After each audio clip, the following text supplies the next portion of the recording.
Hey everyone, this morning I'm in Selma, Alabama. I'm on the Edmund Pettus Bridge, which crosses the Alabama River. And so this is the site where in 1965, now Congressman John Lewis led a peaceful march over the bridge, which was originally going to go to Montgomery. But they got to the other side of the bridge, and the march was to protest voting rights, or to protest for voting rights. And but they got to the other side of the bridge and were turned around violently by Alabama State Police. So they had to turn around and come back.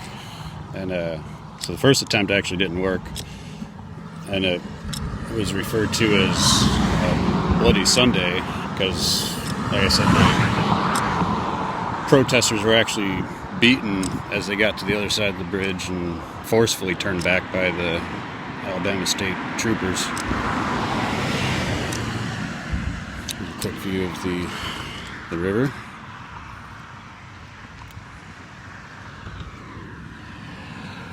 They tried again a little bit later, and this time they brought the big guns. They had Martin Luther King Jr. with them. So now everybody knew who he was at the time, whereas the first attempt, it wasn't really nationally known what was going to happen. It was covered by the press. There's pictures of it and stuff. But so the next attempt with King, I believe there was actually a failed attempt with King as well. So yeah, King came, and they actually had a successful crossing, and this time protection from the police under state order, and they were able to cross successfully and march all the way to Montgomery.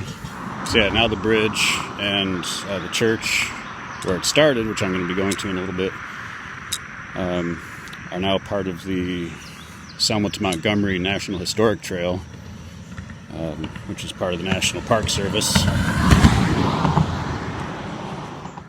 And so I came down off the bridge, and so this is the area around here where the Bloody Sunday attack basically started. It's in the median in the middle of the road over there.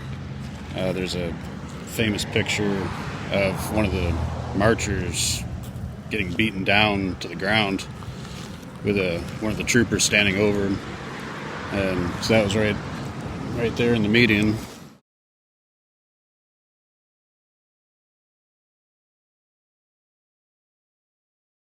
The bridge is just right up there. You can sort of see it. Kind of eerie walking around here. There's nothing suggesting what happened back then, aside from the signs, telling about the national park and all that. But you take away some of those signs, and it's just a normal small town. It's still an active bridge and road, and people are using it to do their daily stuff. But what happened here in '65 is crazy to think about. And it was only 7 years before I was born, so this isn't like ancient history or anything. Yeah, it's heavy stuff. Take one last look. So yeah, this is the route where the marchers would have come from the bridge up there and got turned around right in this area.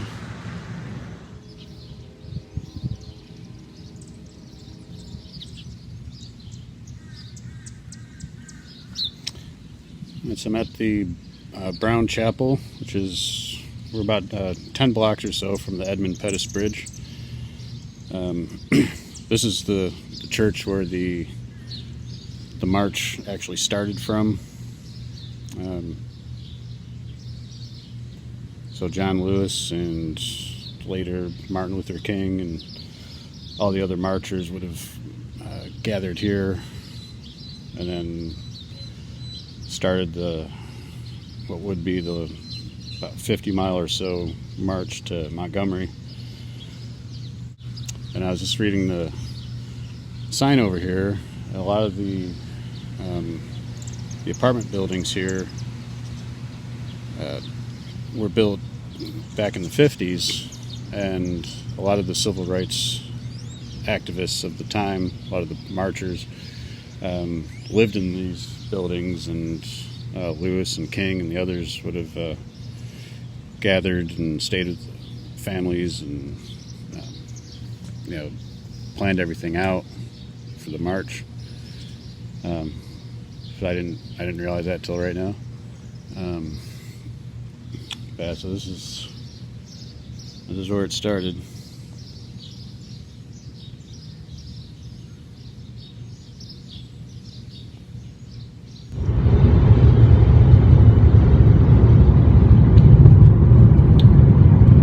So I'm working my way over to Montgomery. I'm actually driving on the Selma to Montgomery National Historic Trail. This is the route that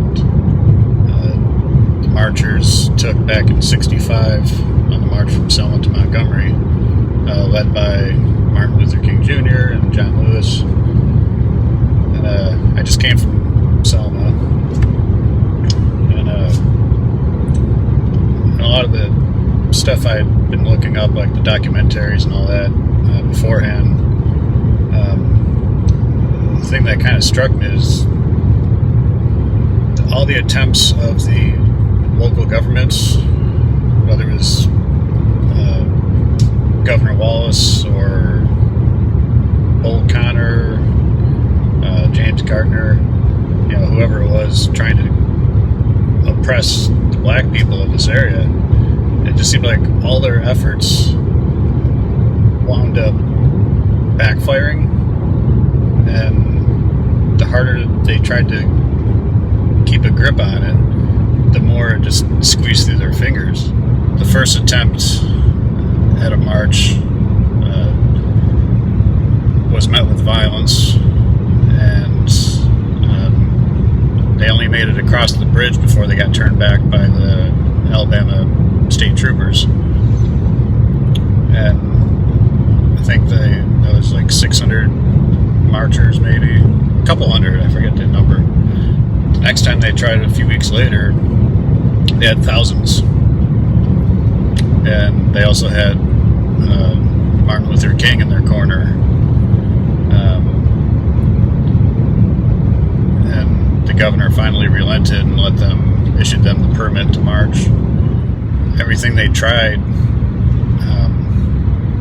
the attention that it brought, the initial attempt, the Bloody Sunday,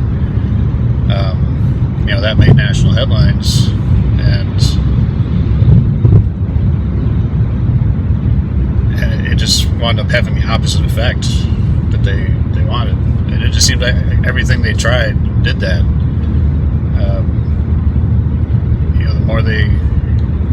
The more they tried to keep them down, the harder they just pushed back. And finally, things changed. And you can also stop and visit some of the original campsites from the march. Because it took a few days. Because it's like 54 miles, I think, is the full length of the trail. So some of the historic campsites are also part of the trail. It'd actually be kind of cool to do the hike. I wouldn't want to do it now, though. Do it in like January or something. It's too hot now. But, so I don't know if I'll get to stop at the Montgomery end of the trail, but seeing Selma was really cool.